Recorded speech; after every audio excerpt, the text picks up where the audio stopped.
अस्सलाम वालेकुम। Grow take services से मैं हूं डॉक्टर तारिक सईद। आज की हमारी इस वीडियो को बनाने का मकसद कपास के काश्तकारों को सफ़ेद मक्खी, सब्ज़ तेले और थ्रिप्स के कंट्रोल के हवाले से आगाही फराहम करना और बेहतरीन सिफारिशात जो कि हमारे ज़रूरी माहिरीन अपने तजर्बे की बुनियाद पे, मुशाहिदात की बुनियाद पे और बेहतर कंट्रोल के हवाले से जो केमिकल तजवीज़ करते हैं उनको आप किसानों तक पहुंचाना है। सबसे पहले तो हमें ये देखना ज़रूरी है कि हमारी फसल के अंदर कौन से हशरात बारिश से पहले तो सफ़ेद मक्खी का हमला नहीं था, लेकिन अब बारिशों के बाद सफ़ेद मक्खी का हमला हमें ज़्यादा नज़र आया है। सब्ज़ तेले का हमला बारिश से पहले भी था और बारिश के बाद भी है, जहाँ पे कंट्रोल नहीं हो सका। और इसी तरह थ्रिप्स का भी कहीं कहीं हमें हमला नज़र आ रहा है। लेकिन ज़्यादातर कपास के काश्तकार जो हैं वो सफ़ेद मक्खी और सब्ज़ तेले के हमले की वजह से परेशान हैं। तो इस वजह से अहम चीज़ ये है कि हम पहले फसल की पेस्ट स्काउटिंग करें। पेस्ट स्काउटिंग का तरीका ये है कि अगर हमें एक पत्ते के ऊपर एक सब्ज़ तेले का हमला जो है वो नज़र आता है, एक सब्ज़ तेला नज़र आता है, तो इसका मतलब है कि वो माशियत है और हमें हर पत्ते पे अगर हर पौधे पे अगर हमें सब्ज़ तेला नज़र आ रहा है तो उसके लिए हमें स्प्रे करना ज़रूरी है। इसी तरह अगर हम सफ़ेद मक्खी की बात करें तो सफ़ेद मक्खी के हमें एक पत्ते के ऊपर देखना होता है कि 5 बालिग या बच्चे जो हैं सफ़ेद मक्खी अगर मौजूद हैं पेस्ट स्काउटिंग के दौरान अगर हमें नज़र आते हैं तो उस वक्त भी स्प्रे करना ज़रूरी हो जाता है। इसलिए अगर सिर्फ़ हमें सब्ज़ तेले का हमला नज़र आता है तो हम फ्लोनिकामिड जो कि 50% पाउडर फार्मूलेशन में मौजूद है उसका हम 60 ग्राम फ़ी एकड़ के हिसाब से स्प्रे करते हैं। लेकिन अगर हमारे पास सफ़ेद मक्खी के बच्चे और बालिग भी हैं तो यही फ्लोनिकामिड जो कि बहुत अहम केमिकल है, ये इंसेक्टिसाइड है, तो सिस्टेमिक इंसेक्टिसाइड को हम इसके 80 ग्राम फ़ी एकड़ के हिसाब से सिफारिश करते हैं। और अगर हमें थ्रिप्स का हमला भी नज़र आता है तो हम इसके लिए एक मुकम्मल प्लान ग्रो टेक के ज़रिए माहिरीन ने वो तरतीब दिया है। उसका तरीक़ाकार ये है कि हमें 80 ग्राम फ्लोनिकामिड और इसी तरह से 400 मिलीलीटर एबामेक्टिन, ये दो जो मरकबात जो हैं, दो जहरे जो हैं, इनको मिलाकर पहला स्प्रे हम करेंगे और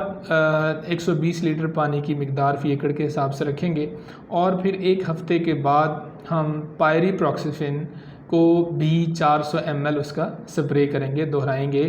ताकि जो बच्चे हैं सफ़ेद मक्खी के वो अच्छी तरह कंट्रोल हो जाएं। और ये जो केमिकल है, अगर इन केमिकल के स्प्रे करने से कोई थ्रिप्स का भी हमला है तो वो भी बहुत अच्छे तरीके से कंट्रोल हो सकता है। और आखिरी चीज़ जो बहुत अहम है कि चूँकि हम सफ़ेद मक्खी का हमला हमें खेतों में ज़्यादा नज़र आ रहा है, कंट्रोल नहीं हो रही, किसान टाइम पे स्प्रे नहीं कर सके, कुछ बारिशों का सिलसिला ऐसा रहा, कुछ पानी की कमी या ज़्यादती की वजह से फसल को उसकी देखभाल में देर हो गई, तो इन दिनों में सफ़ेद मक्खी के बच्चे और बालिग दोनों को कंट्रोल करना बहुत ज़रूरी है। इसलिए सफ़ेद मक्खी के हमले के बाद जो पत्ते फसल काली हो जाती है उसके कंट्रोल के लिए जो हम दूसरी स्प्रे पायरीप्रॉक्सिफिन की 400 ml करेंगे, उसमें हम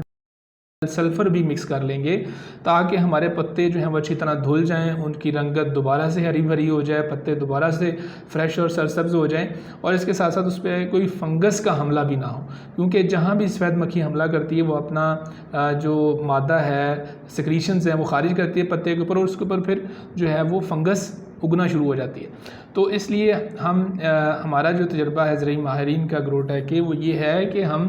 जो दूसरा स्प्रे है पायरीप्रॉक्सिफिन का, उसमें हम सल्फ़र के भी 200 ग्राम फ़ी एकड़ के हिसाब से स्प्रे की टैंकी के अंदर मिला लें, ताकि जो फंगस का हमला है फसल काली होने से भी बच जाए और दोबारा से ज़्यादा तलीफ़ का अमल, जो पौधे के पत्ते जितने सब्ज़ होते हैं वो ज़्यादा अच्छे तरीके से खुराक बना सकते हैं, ज़्यादा तलीफ़ का अमल कर सकते हैं। और इसमें जो आखिरी चीज़ जो कि बहुत अहम है, चूँकि इस वक्त फसल फूल गुड्डी और टिंडे बनाने के मरहले पे है, तो हम खुराक का भी ख्याल रखेंगे। इस हवाले से हम रिकमेंड करते हैं कि जिन किसानों ने अपनी नाइट्रोजन और फास्फोरस की मिकदार पहले पूरी कर ली है तो इस स्टेज पे वो कम से कम 10 से 12 किलोग्राम फ़ी एकड़ वाटर सॉल्युबल पोटाश लाजमी फ्लड करें।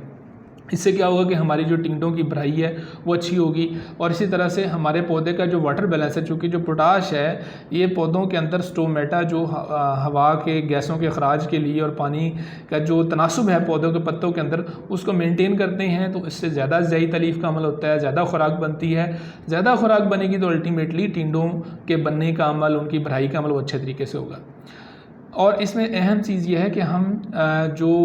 بوران چونکہ ہماری زمینوں کے اندر کم ہے تو ہم بوران کا بھی سپرے کریں. تو جب ہم